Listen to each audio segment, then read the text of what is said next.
passo agora a palavra para Maíra Zapater, que vai nos falar sobre direitos humanos, sobre a perspectiva de gênero. Bom, enquanto a gente se acomoda aqui, vou aproveitar para desejar bom dia a todas e a todos. Começar agradecendo a mais esse convite da Defensoria Pública. É o terceiro ano que eu tenho a alegria de participar dos 16 dias de ativismo, para poder espero poder contribuir com uma fala. Vou puxar essa cadeirinha um pouco para cá. Eu gosto muito da proposta que a Defensoria Pública aqui de São Paulo faz, de trazer a gente que está na academia para dialogar com quem está nas instituições do direito e dialogar com o público, porque os eventos são abertos ao público. E esse diálogo, para mim, que hoje sou pesquisadora em direito, sou professora de direito, ele é fundamental, porque eu acho que tanto a academia quanto instituições têm uma tendência de ficarem encasteladas, cada uma na sua torrezinha. Então a gente fica lá produzindo artigos e teses um para os outros, e a gente lendo para os outros, e as instituições jurídicas produzindo decisões e processos que também não conversam. Então, muito obrigada por abrir esse espaço para a gente dialogar aqui. É um prazer também dividir a mesa com a Maria Lúcia, que eu já conhecia de nome, conheci o texto A Esquerda Punitiva, já li diversas vezes, indiquei para alunos. É um texto em que eu me identifico com muitas falas, me identifico com vários pontos que a Maria Lúcia trouxe aqui. Estou na confortável posição de falar depois, então, por favor, deixo aberto também para contestação a tudo que eu disser. Digo que concordo em muitos pontos porque eu também me identifico com abolicionista penal. Quem foi aluno meu em Direito Penal, não sei se veio alguém hoje, mas quem já teve a oportunidade de conversar comigo, escutar falas, me identifico com o abolicionismo, sim, porque qualquer pessoa que tenha trabalhado com direito penal, seja na pesquisa, seja atuando, eu fui advogada por alguns anos, advogada da assistência judiciária, antes da criação da defensoria, e de duas uma, na minha vivência pelo menos, é mais um chute do que um dado, mas ou você toma a pílulazinha do Matrix, que você vê aquela realidade e você entra naquilo e tenta fazer uma coisa diferente, ou você quer a pílula, eu nunca sei qual que é azul, qual que é a vermelha, tá, gente? Mas acho que todo mundo pegou a referência do filme. Ou a gente pega outra pílula, esquece isso e vamos assinar a sentença e vamos condenar, vamos pedir prisão, vamos condenar, porque eu não quero ver o que está acontecendo aqui. Não consegui ficar desse lado, aliás, não consegui sequer continuar atuando como operadora do direito e vim para uma muito confortável posição da academia. Por que eu digo confortável? Eu não tenho a responsabilidade de assinar uma sentença condenando alguém, eu não tenho a responsabilidade de soltar alguém com habeas corpus, eu não tenho a responsabilidade de pedir uma prisão preventiva. Então, aqui já fica vamos colocar um pedido de desculpas com quem está nessa frente, porque quando eu venho aqui e falo, não, mas eu sou abolicionista, eu não acredito na prisão. E às vezes vem um amigo, juiz, promotor, defensor, e fala, que lindo, eu não posso citar o Christie na minha petição. Não posso dizer, vou pedir absolvição porque eu não acredito no sistema penal. Então, acho que esse diálogo aqui que é importante. Bom, a gente está na academia, estamos estudando os abolicionistas, estamos estudando os punitivistas, o Jacobs no direito penal do inimigo, mas a gente tem um sistema de justiça que está aí e que eu particularmente não acredito. Não sei se eu vou viver para ver o fim dele, mas a gente deixa algumas sementinhas plantadas. O tema que me foi sugerido abordar são os direitos humanos sob a perspectiva de gênero. Mônica, eu vou pedir para você me avisar quando estiver encerrando o tempo, uns 5 minutos. Eu programei minha fala para aproximadamente 30, 35. E aí o que eu acho da gente pensar... Vou botar essa cadeira um pouco mais para cá. A pergunta que eu procurei, com a qual eu procurei nortear a minha fala para hoje é a seguinte: como que o gênero se tornou um fator de desigualdade no campo jurídico? Porque gênero é um fator de diferença, não há dúvida. Homens e mulheres são diferentes. Aliás, pessoal, quem for ouvir falar da tal da ideologia de gênero, quando a galera fala, estão querendo dizer que a mulher é tudo igual, que é neutro, você escolhe. Ninguém fala isso, tá bom? O que a gente diz é, homens e mulheres são diferentes e como essas diferenças acontecem, se expressam no meio social, não é da natureza, não está no sangue, não está no cromossomo, não está no hormônio, tem uma construção. Então, diferença existe. O problema é, a forma como essas diferenças foram construídas culturalmente repercutiram como desigualdade, como uma injustiça no campo jurídico. E essa desigualdade no campo jurídico a gente vai verificar tanto na produção de normas como nas decisões judiciais. E aí falar em direitos humanos na perspectiva de gênero, na minha leitura é isso, é observar, poxa, eu estou falando de direitos humanos e aqui eu vou falar de direitos humanos na perspectiva jurídica, ou seja, normas jurídicas que prevêem direitos e deveres e regulamentam relações. A gente pode falar de direitos humanos na perspectiva histórica, na cultural, na filosófica. Estou aqui na caixinha do direito hoje, estou dentro dessa chavinha. Então, como que as normas de direitos humanos, ou seja, em que eu prevejo direitos para indivíduos, deveres, primeiro para o Estado, né, historicamente surgem os direitos humanos como deveres para os Estados, depois interindividuais, como que isso, quando a gente chega no que é considerado masculino e feminino, não estou nem falando mulher e homem, no que a gente considera masculino e feminino, como que isso foi para a legislação? Porque é uma coisa que a gente do direito, me incluo, a gente quando vai para o direito, a gente acha que o direito ele nasceu do vácuo. Eu costumo brincar com meus alunos de penal e processo penal, eu falo, gente, na faculdade de direito a gente aprende que veio Moisés com as 12 tábuas e o Código Civil e a Constituição, o Código de Processo Civil, não foi gente que fez. Não foram pessoas inseridas em um contexto cultural que pensaram aquela norma e formaram uma mentalidade.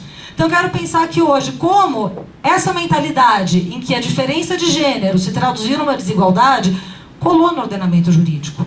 E por que é importante como ordenamento jurídico nomeia essas coisas? Quando a gente diz o que é de homem e o que é de mulher, por que isso faz diferença? Estou fazendo um recortezinho bem para cá, 300 anos para cá, gente, foi ontem.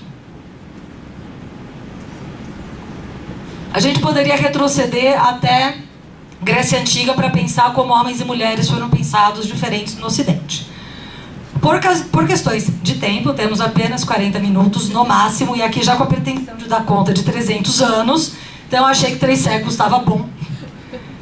Escolhi pegar o recorte do contexto social e cultural a partir do século XVIII. Por que do século XVIII? Porque o mundo como a gente conhece nasce no século XVIII.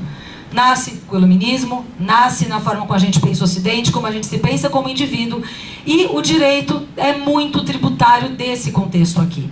Então a forma como se pensam, como pensamos, homens, mulheres, indivíduos, e como se pensa o direito, na minha leitura tem uma raiz muito forte neste contexto social e cultural e político. Estou destacando 2 momentos. Primeiro, a Revolução Francesa. A gente pode falar aqui de todas as revoluções liberais, mas vamos usar o didático ali, ensino médio, Revolução Francesa, para pensar que foi a transformação de paradigma na qual se extinguiram privilégios do antigo regime pela previsão da igualdade de todos perante a lei, aquela coisa bonita da igualdade, liberdade e fraternidade, que queria dizer, não vamos mais aceitar que Deus determinou quem é nobre, quem é rei e quem é plebeu. Essas diferenças acabaram, somos todos iguais perante a lei. E já que a gente vai ter que botar de lado a religião e a verdade divina, a gente precisa de outra verdade, o ser humano precisa de verdade. No direito a gente acha que está nos códigos e que está na lei. Aqui, e o direito nasce muito aqui também, né, gente? Então vai fazendo a conta. Nesse mesmo período, se Deus está saindo, a gente tem que tirar o poder do que a religião fala, o poder está com o homem produz ciência. As, entre aspas, pelo amor de Deus, verdades biológicas vão substituir a ordem divinamente posta. Isso é algo que a gente adota até hoje. Ah, Maíra, como assim? Vocês querem acabar com qualquer discussão? Qualquer? Fala que teve um estudo médico a respeito. Ah, sobre o quê? O que vocês quiserem. Mas preenche o espaço ali. Ah, vocês sabiam que se você ficar mais do que 40 minutos no trânsito por dia, aumenta a sua chance de câncer de tireoide? Sério? Sério, teve estudo médico da Universidade de Michigan e coloca uma instituição, de preferência internacional, de preferência norte-americana, e diz que saiu no Fantástico. Pronto. Você vai reduzir seu tempo no trânsito. A ciência diz o que é verdade. Será que tudo que a ciência diz é verdade? Ou é uma verdade? Porque a ciência, gente, assim como o direito, é feita por gente. Gente que está em um determinado contexto, que está pensando de uma determinada forma e vivendo uma realidade. Então temos aqui uma realidade política, temos uma realidade cultural e científica. Porém, vejam que loucura. A igualdade vai para a lei. Somos todos iguais perante a lei, o que a gente chama de igualdade formal. Só que a gente estava falando de quem? Diferença do rei para o povo. Essa igualdade na lei não modifica as diferenças visíveis entre homens e mulheres. Você continua vendo homens e mulheres diferentes. Aliás, para quem se interessar pelos temas de marcadores sociais da diferença, essa história, estou falando aqui de gênero e falando mais de mulheres porque é o que eu estudei. E quando a gente fala de gênero, a gente não fala só de mulher, a gente fala de relações entre masculino e feminino, independentemente de orientação sexual, independentemente da anatomia. Mas vou falar mais de mulheres porque é o meu tema de estudo mais aprofundado. Mas quem se interessar por questão de população LGBT, questão racial, questões regionais, todo tipo de diferença, principalmente as que estão escritas no corpo, essa história vai ser muito parecida. A gente vai encontrar muitos paralelos, cada uma com as suas especificidades, evidentemente. Mas a questão aqui é a seguinte, voltando a pensar em homens e mulheres. A gente tem a igualdade de todos perante a lei, a Declaração Universal dos Direitos do Homem. A Declaração da Revolução Francesa, quando fala em direitos do homem, não é força de expressão. É homem do sexo masculino. Estou aqui falando de sexo e não de gênero ainda. Gênero em instantes, não percam. Aqui a gente está falando de sexo. Tanto é assim que, no mesmo contexto da Revolução Francesa, Olympe de Gouges, jornalista, dramaturga, amiga da galera da Revolução, estava no rolê e falou: vou escrever a Declaração de Direitos da Mulher. Pô, todos iguais perante a lei. Não, mas mulher, aí já não, né? Pô, mulher não. Todos iguais perante a lei, entre os iguais. Qual que é a conclusão? Ela foi morta por isso, tá, gente? Para quem não sabia, Olympe de Gouges foi condenada à morte na guilhotina.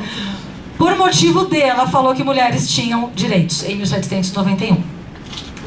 A conclusão decorrente desse contexto, de se pensar, olha, temos a igualdade perante a lei. O que os revolucionários liberais pensavam? Não, o problema do mundo é o absolutismo monárquico, a gente tem uma ordem divina que diz que o rei é rei porque o pai dele era rei, o avô dele era rei e assim por diante. Se nós dissermos que todos nascemos livres e iguais e a gente vai eleger nosso representante, beleza, a humanidade rolou, vida que segue.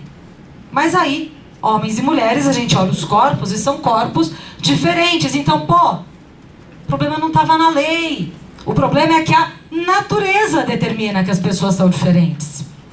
Essa ideia de que a natureza que determina a diferença entre homens e mulheres é de anteontem, historicamente. Tem 300 anos.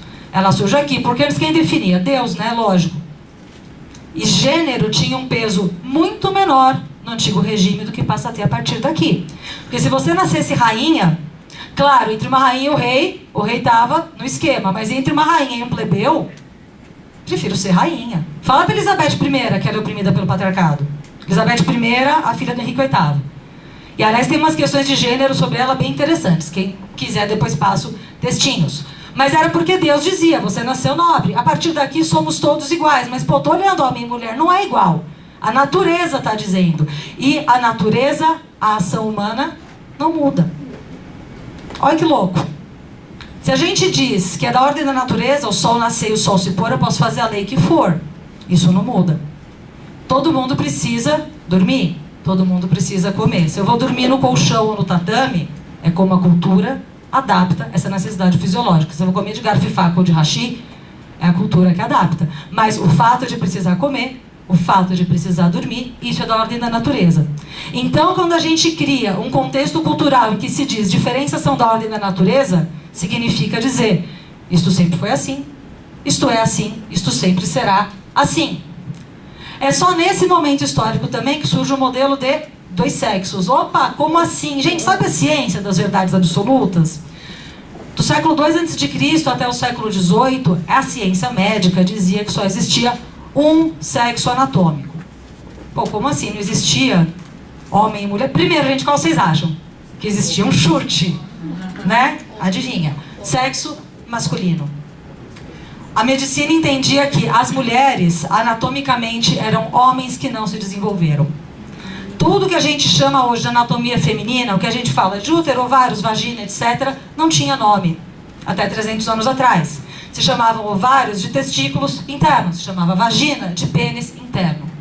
Numa ordem de evolução que evidentemente acompanhava desenvolvimento intelectual, moral, etc. Aqui a ciência fala, nossa, como os caras eram burros, todo mundo está vendo que tem dois sexos opostos. Já pararam para pensar por que homens e mulheres são opostos? Opostos guardam uma valoração de contrário. Mesa é o contrário de cadeira? Maçã é o contrário de laranja? São iguais? Não, mas não precisa ser oposto. Mas a ideia de que é oposto nasce aqui. Enquanto isso, enquanto a gente está lá fazendo revolução científica, acabando com o antigo regime, criando modelos de dois sexos, o direito burguês ao qual a gente é muito tributário hoje. Por que eu estou chamando de direito burguês, gente? Porque foram os burgueses que fizeram a Revolução Francesa, certo? Os burgueses que estavam formando ali o capitalismo retiraram o poder dos reis para formar o seu direito muito na forma como a gente conhece e adapta até hoje. O direito burguês tinha o lema da Revolução Francesa como centro: igualdade, liberdade, fraternidade. Somos todos iguais porque todos nascemos livres. Que bonito, mas somente os iguais entre si. Os iguais entre si terá igualdade perante a lei. Aqui, quem são os iguais entre si? Vocês vão ficar chocados, mas eram os homens brancos. Louco, né? Tanto é assim que no século XVIII a gente tem escravidão. Aliás, que aqui no Brasil a gente ainda segura um tempinho, né? A gente achou bom, ficou segurando. A questão é que aqui, como essa igualdade do direito burguês era uma igualdade para os iguais entre si, porque eu tenho a natureza dizendo, ó, mulher não é igual homem, infelizmente, então ela não vai ser igual perante a lei. Negro não é igual branco, então não vai ser igual perante a lei. Índio não é igual branco, então não vai ser igual perante a lei. A forma como o direito se constrói, a partir daqui, exclui diversos grupos desde o início. Enquanto isso, estamos aqui no espaço público. No espaço privado, se forma o modelo de família que a gente conhece hoje. Eu preciso avisar o povo do Estatuto da Família, não sei como é que está esse projeto de lei, espero que morto e enterrado, mas se um dia ele voltar, que essa família lá de Deus que eles falam, do pai, mãe e filhos, que sempre foi assim, que Deus só colocou esse modelo da Revolução Francesa para cá. Essa coisa de que a família é formada por um casal heterossexual monogâmico que vive com os filhos biológicos, é um modelo familiar que no Ocidente tem cerca de 200 anos. Se fortalece na era vitoriana. Ah, e antes não era assim? Não ficava o papai rei com a mamãe rainha, os filhinhos príncipezinhos do castelo? Não, não ficavam. Inclusive, casamento não era relacionado com amor nem com sexo. Casamento é contrato, casamento é para juntar patrimônio, casamento é para juntar reinos, dinheiro. Aliás, quem aqui fez faculdade de Direito sabe que a gente aprende casamento como contrato. Aqui é que se cola essa ideia indissolúvel de que casamento é quando com aquela pessoa que você ama e sexo é só dentro do casamento, porque como todos sabemos, sexo é para procriação, né? Silêncio ensurdecedor. E por que politicamente esse modelo de família se fortalece? Porque os autores vão dizer, você tem toda uma escola filosófica dizendo isso, que vê se parece mais ou menos com alguma constituição ou lei que vocês conhecem. A família é a unidade da sociedade. Não está na Constituição. A família é formada pelo par de homem e mulher, unidade indissolúvel da sociedade, e é considerada, isso aqui é muito do Rousseau, o Rousseau vai dizer, a única forma natural, tá vendo, Rei? Está dizendo que Deus te pôs aí, mas a natureza diz que família é isso aqui. É a mulher naturalmente predisposta ao amor materno, a somente fazer sexo por amor e para a procriação, que é a grande finalidade da vida dela, e ficar dentro de casa cuidando das crianças. Ah, isso daqui eu acho bacana também. A formação da família monogâmica burguesa tem muito a ver com ser uma formação feita livremente pela vontade do casal. Opa, falou em livre vontade, iluminismo. Sabe quem que antecipa isso aqui muito bem? Já viram falar de uma pecinha chamada Romeu e Julieta? Do Shakespeare? Todo mundo fala, ai, Romeu e Julieta, história do amor impossível. Amor impossível, caramba, meu, ele está adiantando isso aqui. Formação da família burguesa. Eles se ferram por quê? Porque o mundo em volta dele está atrasado. Falta poder do príncipe e vontade do indivíduo. O cara fala isso 300 anos antes. Acho louco. Tudo bem até aqui? Espero que não, que seja todo mundo tenso e preocupado em como a gente vive hoje. Tudo isso para mostrar bem rapidamente em alguns pontos como é que a gente formou uma mentalidade que, a meu ver, a gente carrega até hoje de uma biologização da cultura, de novo entre aspas, ou seja, de questões que são na verdade culturais e que a gente acredita serem biológicas. Equivocadamente a gente acha que é da ordem da natureza a mulher ser o oposto de homem, e homem é o quê? Ah, homem é inteligente, é forte, é racional, tá na rua. Eu acabei de ver um post no Facebook ontem à noite. Falei, putz, é que eu já preparei o slide, senão eu ia colocar. Eu não sei de que página que era, até posso recuperar isso depois. Mas de um estudo médico, evidentemente. Que estuda ciências sociais é a sua opinião, mas estudo médico não.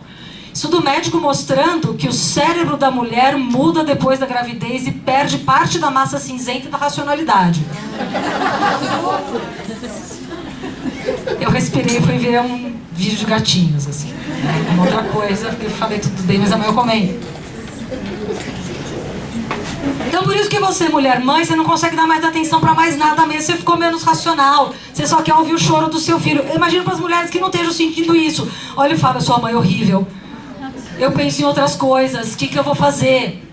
Ontem, tava lá no Facebook, vi amigas, mães falando, nossa, então por isso que eu tô assim, que bom. Amiga, vamos tomar um café, vai ficar tudo bem, vem aqui. Mostra que é uma mentalidade que a gente formou e a gente reproduz e reforça por vários séculos. Eu acho, e aqui eu vou concordar muito fortemente com alguns pontos que a Maria Lúcia colocou.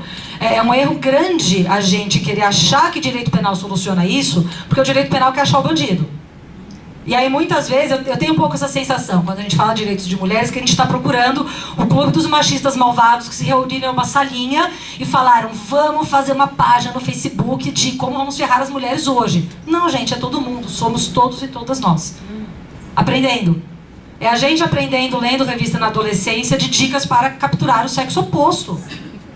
Se a gente for em banca de jornal hoje, agora, vai ter revista falando de sexo oposto. A gente não para pensar oposto a quê e por quê. A gente reproduz. Com isso, a gente forma estereótipos, grandes modelos. Hoje, depois de não sei quanto tempo de feminismo, a gente está discutindo se mulheres podem ou não ser mães. Olha que louco. Você fala até hoje, eu não quero ter filho. A pergunta imediata é, por que você não pode? Quem tem filho ouve essa pergunta. Por que você teve? Mas você não deve se arrepender depois? Você não acha que você está perdendo grande parte da sua vida com isso? Porque a gente acha que, naturalmente, esse estereótipo... É claro que a mulher quer ser mãe, a não ser que ela não possa. Senão todo mundo quer. Quem não se encaixa no estereótipo, a gente cria um pré-conceito se a pessoa não se encaixar naquele conceito que a gente formulou previamente. E com isso a gente não tolera quem está nesse modelo aqui. Esse modelinho aqui ele vai servir para a gente pensar várias formas de discriminação e de preconceito. Mas aqui eu vou falar de uma ideologia sexista que prejudica mulheres e prejudica homens também. O sexismo é extremamente violento.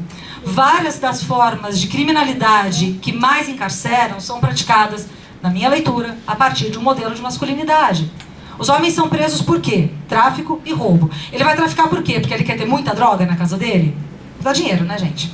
E por que a gente tem que ter dinheiro? A gente, homem. Estou investindo aqui do personagem masculino. Pegar a mulher, ter o carrão, ter a casona, ter um monte de elementos que fazem dele um grande homem. A criminalidade violenta é praticada por homens porque faz parte de uma construção cultural da masculinidade ser violento.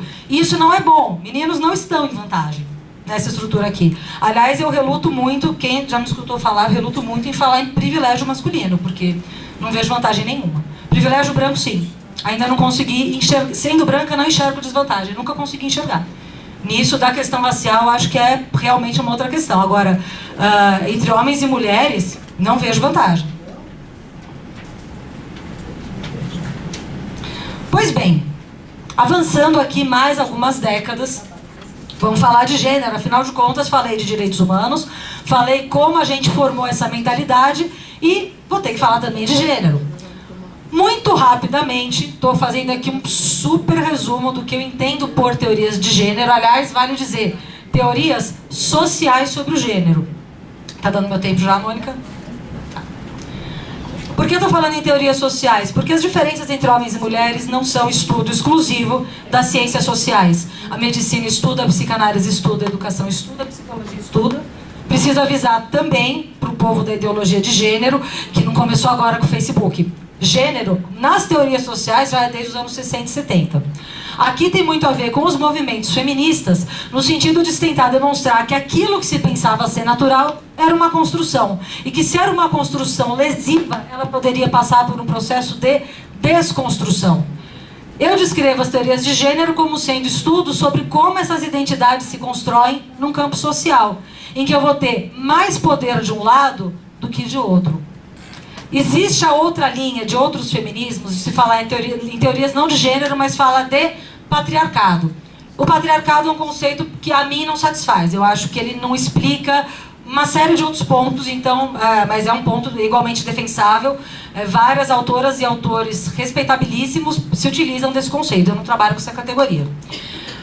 E aqui só para fazer uma distinção. Teorias de gênero são uma coisa, e teorias no plural, porque você vai ter várias explicações de por que homens e mulheres são vistos diferentemente socialmente, e feminismos, que são os movimentos sociais que vão olhar e falar, olha, realmente, por várias explicações em que a gente observe, homens e mulheres, quando a gente chega especialmente no campo do jurídico, vão ter direitos diferentes. Então, o que os feminismos vão dizer é que homens e mulheres têm que ser iguais em deveres e direitos. E cada um dos feminismos vai ter uma proposta diferente para chegar nesse mesmo lugar. Então quem atua em movimentos de mulheres sabe que dentro dos movimentos a treta também é grande. Porque essas divergências dos caminhos aqui vão pegar bastante. Bom, falei de direitos humanos, falei de gênero, tá. E o que o direito tem a ver com isso?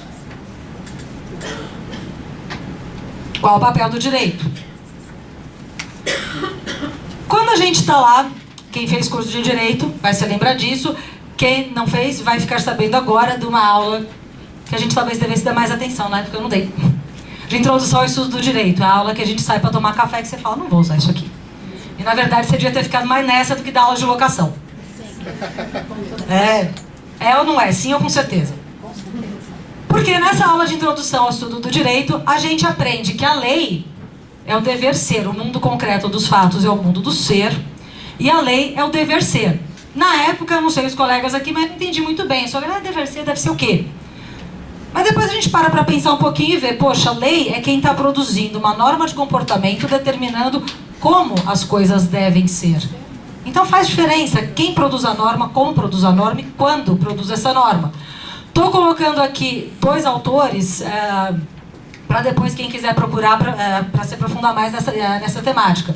O Foucault, por exemplo, vai dizer, olha, é importante a gente olhar para as normas do direito, porque as normas do direito, elas, na verdade, ele vai falar disso do poder como um todo, mas pensando aqui na norma jurídica. Norma jurídica, quem que produz, gente? A gente pode aqui, a gente sai aqui desse encontro, desse seminário, fazer uma norma jurídica? Não, quem produz é o Estado, esse ente abstrato, que também é formado por pessoas. Como essas pessoas chegam no Estado? Elas são eleitas. Como a gente elege essas pessoas? Olha quantos filtros de poder a gente tem para chegar no ser humaninho que vai produzir um texto dizendo como as pessoas devem ser. Daí o Foucault dizer, o poder não reprime. O poder, quando proíbe alguma coisa, automaticamente está obrigando alguém a ser o oposto daquilo. Então, quando eu proíbo, digamos que fosse proibido, quando eu proíbo o casamento entre pessoas do mesmo sexo, automaticamente eu estou obrigando as pessoas a serem heteronormativas. Isso para pensar só em um exemplo. Um outro autor interessante para a gente pensar a questão da lei é o Pierre Bourdieu, que aliás criticava o Foucault também. Tem treta em todo lugar, gente. Várias divergências. O Bourdieu é quem vai formular esse conceito do poder simbólico, que hoje a gente traz aqui para o direito penal simbólico, que a Marilson mencionou. E o Bourdieu vai dizer o seguinte, olha, embora seja simbólico, e por muitas vezes a gente traz no nosso dia a dia a ideia de que é simbólico, não tem efeitos, é um simbólico que não tem o efeito que ele pretende, mas ele tem o efeito de nomear. Quando eu digo que é uma norma jurídica, cara, a norma jurídica não tem opção de obedecer ou não. Quando eu tenho uma norma dando nome aos bois, dando nome às coisas, eu tenho o monopólio do Estado de nomear e fortalecer e legitimar crenças. Então, quando eu tenho uma norma dizendo que mulheres têm menos direitos do que homens, eu tenho uma força simbólica muito grande que vai produzir efeito, com muito pouco esforço. A questão do poder simbólico do Foucault do Bourdieu, é essa. Ele dizer, o poder simbólico ele é muito poderoso, ele é muito eficaz, porque ele despende muito pouca energia, ele está no campo da crença, mas ele produz mentalidades. Dessa forma, e aqui pensando um pouco o que esses dois teóricos propõem, como que as diferenças entre homens e mulheres previstas na lei, por um poder hegemônico, transformaram diferenças em desigualdades. Homens e mulheres são diferentes, mas as pessoas que estiveram no poder desde sempre repercutiram isso na norma jurídica. Repercutiram isso para falar de direitos civis, para falar de direitos políticos, econômicos, sociais e culturais, porque os argumentos tradicionais, ou seja, pré-iluministas e depois diferenças biológicas, foram utilizados para fundamentar leis diferentes, para um e para outro. Ah, Maíra, temos exemplos? De monte. Aqui no Brasil, igualdade a gente não usa muito assim em geral. A gente não está muito acostumado. Tanto que igualdade entre todos os cidadãos não é nem entre homens e mulheres. É só com a Constituição da República, que é mó legal que a gente faz por golpe de Estado. Cara, eu adoro a história do Brasil. Como você vai instaurar a República? Com golpe militar. É a nossa cara. Mas é a primeira Constituição que a gente tem igualdade perante homens e mulheres. Ainda assim, a República instaurada aqui, direito de voto demorou muito e para as mulheres só em 34. Constituição de 88 é o primeiro texto em que se nomeiam como iguais em direitos e deveres homens e mulheres. E aí já ouvi muitas vezes de pessoas de dentro do direito de fora falarem: ah, mas todos iguais perante a lei, precisa colocar homens e mulheres como iguais? Vamos ver umas coisas aqui e vocês me contam. Tem figuras hoje, gente. Essa daqui eu não sei se vocês conseguem ver, daí eu leio para vocês. Ele é um livro de 1897. Achei no sebo, levei para casa porque não dá para não levar. Que se chama Os Delitos contra a Honra da Mulher. Quais são esses delitos? Adultério, defloramento, estupro e a sedução no Código Civil. Não estamos falando de direitos sexuais nem de liberdade sexual, mas de como a mulher é vista socialmente. Ou seja, você atrela honra à sexualidade. Ai, Maíra, mas isso não é só antes de 88, isso é antes da República. Bom, vamos ver aqui, Código Civil de 16, que foi revogado em 2003, para quem não sabe. O artigo 219 autorizava a anulação de casamento caso a mulher não fosse virgem. E o homem? Não, vem escrito aqui, textualmente. Considera-se erro essencial sobre a pessoa do outro cônjuge, e isso autoriza a anulação do casamento, o defloramento da mulher, ignorado pelo marido. Alguém discorda que isto é tratamento desigual perante a lei? Tem tratamento que fala uma coisa para a mulher, não fala o mesmo para o homem. Isso valeu até 2003. Eu tive que estudar isso para a prova da OAB, que eu fiz em 2001. O detalhe, vocês pensam que eu passei mal para estudar isso aqui? Não. Foi muito tranquilo, de verdade. Sabe por quê? Porque quando eu estava na faculdade, a professora de Direito Civil dava isso daqui como se fosse normal. Ué, faz parte, está na lei. Está na lei e a doutrina é unânime em dizer que isto é assim mesmo. Vamos piorar? Vamos piorar. O mesmo Código Civil de 1916 previa no artigo 234, também até 2003. 2003, gente, é ontem. A obrigação de sustentar a mulher cessa para o marido quando ela abandona sem justo motivo a habitação conjugal e a esta recusa voltar. Neste caso, o juiz pode, segundo as circunstâncias, ordenar em proveito do marido e dos filhos o sequestro temporário de parte dos rendimentos particulares das mulheres. Que tal isso aqui numa situação de violência doméstica? Até 2003. Você sai da sua casa?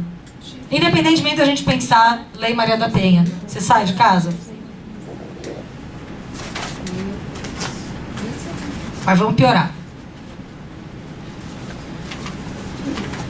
O Código Civil de 16, e isto, salvo engano, amigos civilistas, ajudem essa pobre penalista. O Código Civil de 2003 manteve as obrigações do casamento?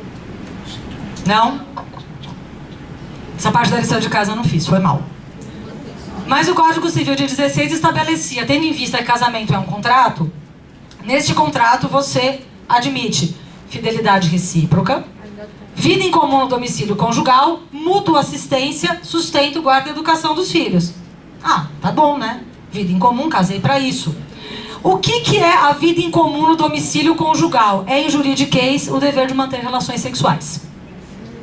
Coabitação é o nome jurídico que se dá para o dever jurídico de ter sexo no casamento. Sexo obrigatório no casamento até 2003, aí a gente confere depois no Código Civil, após 2003, legalmente obrigatório. Se é legalmente obrigatório, eu posso exigir juridicamente. E aí você tinha uma questão, que era do estupro marital, exercício regular de direito, porque olha a combinação boa. Você pega aqui esse Código Civil, mistura com o 23 do Código Penal, que fala que não é ilícito o ato praticado em exercício regular de direito. Se o marido tem direito de manter sexo com a esposa, portanto, vários autores diziam, não existe estupro no casamento. Não existe porque os maridos não praticam. É dizendo que ainda que pratiquem, contanto que ele não empregue força além da necessária, e eu adoro essa parte, não obrigasse a esposa a práticas anormais. Aí sempre que eu citava esse trecho, que é do Magalhães Noronha, é um penalista que eu tinha esse livro. Eu não estou falando do livro do cara junto com o Nelson Hungria. Eu estudei Direito entre 97 e 2001. Ou seja, o fim do meu curso já foi século XXI, já foi aqui. Ninguém acreditava. Aí, o dia que eu fui no sebo, comprei aquele livrinho que eu mostrei pra vocês, eu achei o Magalhães. Aí tirei uma foto da página. Pra provar. Né? A gente do processo penal gosta de provas. Essa edição é de 86. A minha era de 2003 e continha a mesma coisa. Eu vou ler esse parágrafo aqui para vocês, porque eu acho que nem todos conseguem ver. É no capítulo sobre o crime de estupro, tá lá. Volume 3, crimes contra a propriedade material, não sei o que, vem lá os crimes contra os costumes. As relações sexuais são pertinentes à vida conjugal, constituindo direito e dever recíproco dos que casaram. Até aí tudo bem? Até aí tudo bem. Aí ele continua. O marido tem direito à posse sexual da mulher, no qual ela não pode se opor. Casando-se, dormindo sob o mesmo teto, aceitando a vida em comum, a mulher não pode se furtar ao congresso sexual cujo fim mais nobre é o da perpetuação da espécie. A violência por parte do marido não constituirá, em princípio, crime de estupro, desde que a razão da esposa para não aceder à união sexual seja mero capricho ou fútil motivo, podendo, todavia, ele responder pelo excesso cometido. Contanto que não batesse muito, mas se bateu muito, ele responde pelo excesso cometido. E aqui eu acho interessante, bom, além do anedótico, né, de ter isso daqui, para a gente pensar, já que a Maria Lúcia trouxe a questão do caso da tipificação do estupro, daquele rapaz que ejaculou no pescoço da passageira, acabou sendo solto, ao qual foi imputado a contravenção penal de importunação ofensiva ao pudor. Entendeu-se que não existiria ali violência e a mim incomodou profundamente que na decisão se colocasse não houve violência. Para mim isso é mais complicado do que soltar. O soltar, sinceramente, me incomoda muito pouco. É que eu fiquei pensando e na ocasião disse que a decisão era machista. Reitero, continuo achando machista porque eu tenho muita dificuldade de aceitar Tribunal de Justiça de São Paulo preocupado com liberdade réu. Não vi. Tenho visto pouco nesses quase 20 anos de formado. 20 anos não, errei na conta. Gente de humanas, né? 20 anos que eu entrei. Mas nesses alguns anos aí de estrada de direito penal, eu tenho dificuldade em ver, por estatística, juízes soltando em nome da liberdade do réu. Tanto é assim que, na minha leitura, os esforços de mostrar que não teve violência e não foi estupro foram muito maiores do que de dizer que era importunação ofensiva ao pudor. E aí eu coloco o desafio. Demonstra para mim a tipicidade da importunação ofensiva ao pudor. O bem jurídico tutelado, e eu odeio essa expressão também, tutela jurídica do bem penal, direito penal serve, na melhor das hipóteses, olha lá, para resguardar direito do réu, foi pensado para isso. Não previne crime, não previne patrimônio, crime contra patrimônio, não guarda dignidade sexual, não guarda nada. Mas o bem jurídico tutelado pela importunação ofensiva ao pudor é o pudor da pessoa. Se ele tivesse exposto o pênis ejaculado no pescoço dela, ou se tivesse caído esperma no banco atrás dela, seria importunação ofensiva ao pudor do mesmo jeito? Tanto faz. Se é no corpo dela ou se é no banco. Ah, Mayra, mas não dá pra dizer que é estupro. Concordo, é uma tipificação bem complicada. Acho super discutível, de verdade. O que eu não acho discutível é dizer que não é violência. Ah, mas se eu disser que é violência, eu vou ter que dizer que é estupro. Tenho. Então vamos dizer, eu acho mais legítimo dizer, o fato é atípico. Porque tão injusto quanto tipificar como estupro sem ser, só porque a importunação ofensiva ao pudor a pena é pequena, então tudo bem tipificar? Eu não acho. Acho injusto. Eu acho todas essas tipificações de importunação ofensiva ao pudor não enquadram no fato típico. Nossa, então vai soltar o cara com uma tipicidade? Aí, olha que gostoso a posição de quem está na academia, não está assinando a sentença, né? Fala, eu acho que é atípico. Acho que se é o caso, então que se cria uma causa de redução de pena. Eu não vejo como criar uma figura nova criminalizadora. Mas se a ideia é evitar colocar um tipo penal de 6 a 10 anos, e concordo. Quando veio a mudança em 2009, eu falei, ih, mano, isso aqui vai dar... Não vai dar bom isso aqui não, porque você vai pegar beijo roubado na micareta até estupro coletivo de vulnerável e você vai ter a mesma pena? Mínima de 6 anos, regime inicial fechado? Que é isso? É absurdo, não, acho desproporcional. Tão desproporcional que consigo entender o movimento de um juiz que olha e fala, não dá pra condenar por isso, então deixa eu ver em que eu posso condenar. Quem que é o punitivista? Eu preciso de um tipo. Eu preciso enquadrar em alguma coisa. Por quê? Agora, eu acho que é útil para trazer essa discussão. E acho extremamente complicado dizer que não é violência e já partindo para um encerramento para a gente poder discutir, que acho que eu estou estourando meu tempo aqui. Maravilha. Por fim, foi só em 2005, isso aqui eu cheguei a dar aula em direito penal, aí que eu já passava mal, gente, eu já tinha aberto os olhos assim um pouquinho. Extinção da punibilidade nos crimes sexuais pelo casamento da vítima. Porque se considerava que o bem jurídico, qual o problema da tutela do bem jurídico? Quando você fala que nos crimes sexuais a tutela do bem jurídico são os costumes, porque se a mulher tivesse sido estuprada, tivesse sido deflorada, o marido podia anular o casamento. Quem ia ter que sustentar a donzela, a ex-donzela, era o pai. Então, se você conseguisse casar a pessoa, até 2005, você poderia extinguir a punibilidade. Depois de 1988, e aí a questão do poder simbólico do direito nomear. Será que fez diferença? Homens e mulheres todos iguais perante a lei? Olha a quantidade de lei, cada um com seus problemas e suas qualidades, mas garantindo direitos às mulheres. Notem que eu não incluí do feminicídio. A gente pode falar do feminicídio depois. Para a gente fechar aqui, eu acho que é importante a gente pensar o potencial e os limites do direito como agente de transformação social. O direito tem uma importância, sim. O fato do direito dar nomes tem importância, sim. Como abolicionista, o que eu questiono a gente quer que é o direito penal que dê esses nomes? É minha crítica ao feminicídio. Principalmente no contexto em que o tipo penal de feminicídio foi aprovado, eu não sei quem lembra, foi na temporada do Eduardo Cunha. Que agora essa temporada já acabou, ele já está fora de moda. Mas o Eduardo Cunha, ele estava tentando passar o projeto de lei, o 5069 de 2013, para proibir a pílula do dia seguinte, e teve todo um protesto dos movimentos feministas, dizendo, você está atacando as mulheres, o que ele faz? Aprovou correndo, com texto alterado, de penal do feminicídio, para dizer, não, eu inclusive aumento a pena para assassino de mulher. Aborto a gente ainda não vai estar fazendo, porque aí Deus e tal, a gente já não faz. Mas a gente vai estar prendendo os feminicidas. Então, acho muito problemático como esse tipo penal foi aprovado. Não sei se é o direito penal que eu quero nomeando essas coisas, mas faz sim diferença um juiz dizer que não é violência que aquela mulher sofreu. Aliás, eu acho que é complicado, nesse caso específico, a gente atacar esse juiz, porque foi a 16ª passagem dele.